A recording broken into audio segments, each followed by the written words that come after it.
Happy Sabbath, everyone. I just wanted to say that the things that have been happening lately in our area, in our world, are very concerning for all of us as Christians. We need to look very hard at exactly what our obligations are to God and what our obligations are to man in these days. First of all, I'd like to talk about what kind of rights that we have that we may not be exercising in the way that we should during these trying times. And to address that, first of all, I'd like to talk about what does it mean to have inalienable rights. These rights are rights that God gives us. This isn't something that a state or any sort of a human official can bestow to you or take away. These are things that you have to understand are between you and your God. They come, you are equipped with these as a child of the King. These are things that you cannot take lightly, even when your life may be threatened. And in this situation, we are concerned. We have every reason to be concerned. There are people who are dying. There are people who are suffering. And there appears to be ways in which we can prevent this from happening. And because of this, our conscience is turned in a way that makes us feel as though we can set aside that which God has called us to do. We have to be very careful. We have to be careful that we can continue our relationship with God in a way in which we will serve and worship Him to the best of our ability, while also trusting Him to deal with the circumstances at hand and not endangering others. And how can we do this? Well, the first thing that we can do is to understand what our body is to God and what happens with our body on this planet that makes it to where we have to give service in a way in which it may be a little bit frightening. One thing we have to understand is that God says to fear not. We are not to be afraid of these things that can hurt us. Many of you who are Christians already know that Jesus tells us not to fear those who can kill the body. We are to only fear what can kill the body and soul, what can separate us from God. And we have to be willing to obey and yet keep that balance that allows us to keep the strength that God gives us and the ability to exercise His will in our lives without the constraints of what others might put on us. We have to answer to God first. And with that in mind, we have to address the issue of not forsaking the assembling of ourselves together. This is something that you can find in Hebrews 10, verses 25 through 31. Not forsaking the assembling of ourselves together, as is the manner of some, but exhorting one another, and so much more as you see the day approaching. Understand that the word day is capitalized in this verse.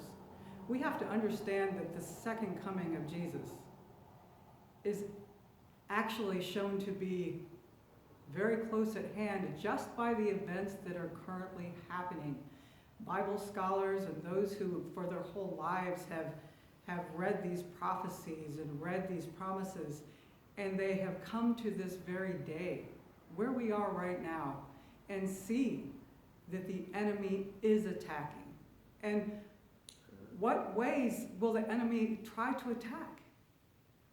Is he going to cause more problems for you in your personal life? Is he going to make it so that your job isn't as stable as you thought it was?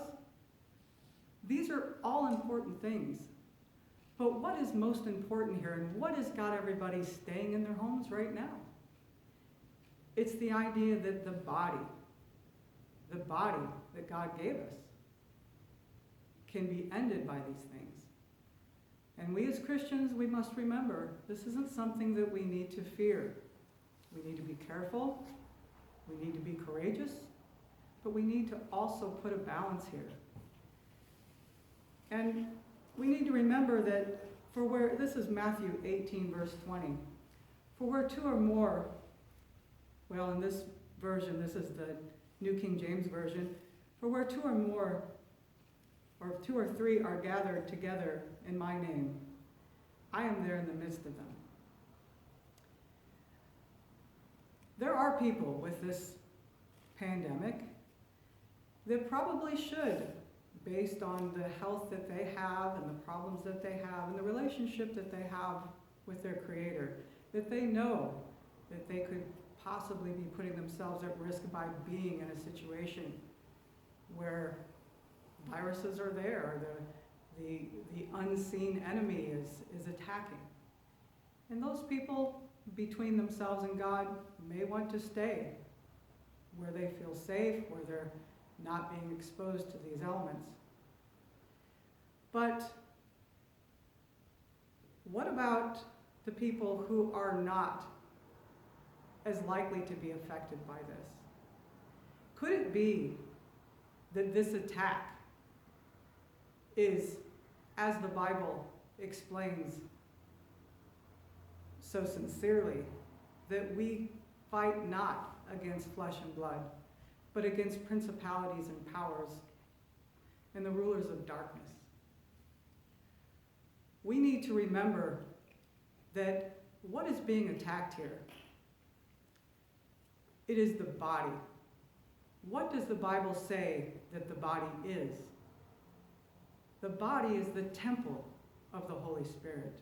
This is where your God communicates with you.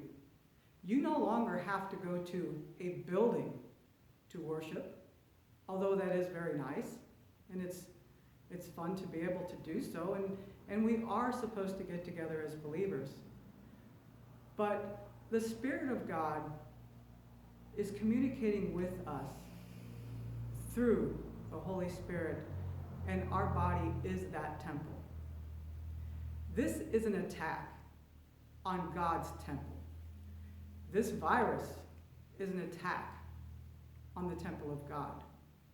Now, we could go into how exactly it started, who started it, whether it was individuals who were manipulating the genomes and the DNA of different viruses and things to be able to concoct something as wicked as what we're seeing, although there does seem to appear to be evidence for that.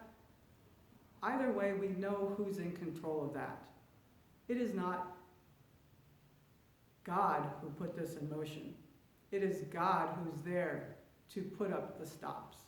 It is God who's there to say only this far and no further. We need to remember that as we listen to the mandates from our officials, that we have to put it into perspective as to what God expects us to do. We have to remember that those in need will still be having needs.